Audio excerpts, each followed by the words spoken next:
On a, vous le savez, l'habitude ici de partager avec vous des idées de lecture. Aujourd'hui, c'est une libraire qui est à Pau et qui dirige l'Escampette. C'est un joli mot, ça, c'est un joli nom hein, pour une librairie. L'Escampette, c'est à Pau et c'est Aline Audran qui est libraire. Bonjour Aline. Bonjour Christophe. Vous avez sélectionné pour nous, non pas 3, mais 4 livres aujourd'hui. Alors, comme vous avez beaucoup de choses à nous dire, on commence tout de suite par le premier. C'est un homme doit mourir de Pascal Dessin.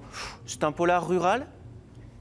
Oui, c'est ça, c'est un polar rural qui se passe dans les Landes, dans un paysage de pins et de dunes. Et donc, c'est un polar qui raconte... alors, c'est un polar à 2 voix. Ouais. On suit 2 personnages. Il y a d'abord Boris, qui est un jeune naturaliste et qui travaille pour un groupe industriel qui veut installer un centre de stockage de matières dangereuses dans ce paysage naturel. Et c'est un jeune naturaliste qui aime la nature, donc qui est assez tiraillé entre sa passion pour la nature et son travail, en fait, parce qu'il travaille un peu du côté des méchants, si on peut dire. Et puis, donc, on suit ce personnage qui est en mission sur ce territoire. Et puis, on rencontre aussi un autre personnage qui s'appelle Alexis. Alors là, c'est carrément quelqu'un qui est passé du côté des méchants, qui est trafiquant d'arbres et qui se rend dans les Landes à l'appel d'un de ses amis richissimes qui a construit une villa, qui a cassé une dune et qui a construit une villa sur le bord de la mer et qui l'appelle un soir. Et donc, Alexis se rend dans les Landes rapidement. Et là, on va apprendre qu'un homme doit mourir. Donc, c'est un polar... Ne dites pas tout. Voilà, hein. D'où le titre. Voilà. N'en dites pas trop. Donc, j'en dis pas trop. On s'en doute que les 2 histoires vont se croiser. Ouais. Je ne vais pas vous en dire plus parce qu'on le sait assez tard. Et ça se passe en Nouvelle-Aquitaine, du côté des Landes. Ça s'appelle Un homme doit mourir, Pascal Dessin. C'est donc un polar rural. C'est bien aussi de parler de ces livres-là. Il y a un deuxième livre dont vous vouliez nous parler. Alors là, on quitte les Landes pour le Béarn.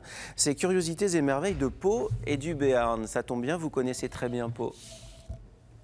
Oui, alors là, ce sont de courts chapitres, c'est un peu comme des chroniques, c'est une balade en fait, dans les lieux emblématiques de Pau et du Béarn.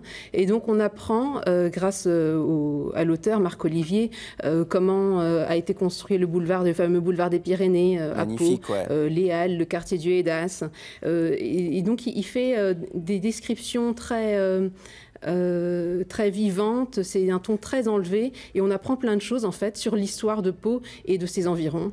Et voilà, c'est très intéressant. Il faut dire que la région est plutôt riche hein, entre Pau et le Béarn. Il y a quand même pas mal de choses à raconter avec ce bon roi Henri IV par exemple. On prend un petit peu de hauteur avec Légendes d'oiseaux, on s'envole. Oui, alors Légendes d'oiseaux, c'est un très beau livre en une vingtaine de courts chapitres. Enfin, chaque chapitre est consacré à un oiseau. En fait, à chaque fois, l'auteur recense les mythes et les légendes qui mettent en scène ces oiseaux. Donc, on traverse les époques et les civilisations, car à chaque fois, l'oiseau fascine. Il est tantôt un intermédiaire entre les hommes et les dieux, tantôt un présage de malheur. Et donc, il nous raconte à travers ces mythes et légendes du monde entier, comment par exemple, pourquoi le rouge-gorge a le plastron rouge, pourquoi le paon a un magnifique plumage, et on va de la mythologie grecque à la mythologie de l'Inde ancienne. Et c'est une formidable balade et une invitation au voyage à travers les oiseaux. C'est Guilhem Le Savre qui signe Légendes d'oiseaux. Et puis, vous souhaitiez, et c'est un petit bonus, un coup de cœur, nous parler d'un 4e livre, La Rose de Saragosse. Oui, alors c'est aussi la région, mais on traverse la frontière et on va à Saragosse. Donc là, il s'agit d'un court roman historique qui se lit un peu comme un conte et qui se passe au XVe siècle sous l'Espagne de l'Inquisition. Et c'est un formidable hommage à l'art de la gravure et puis aussi à la liberté d'expression, à la liberté religieuse. C'est un roman très palpitant où il se passe plein de choses et qui se lit très bien. Voilà pour ces choix de notre libraire du jour. L'Escampette à Pau, pousser la porte des libraires. C'est toujours une bonne idée d'aller chez les libraires, les rencontrer pour avoir leurs conseils. C'est toujours mieux que d'acheter un bouquin en grande surface, avouez.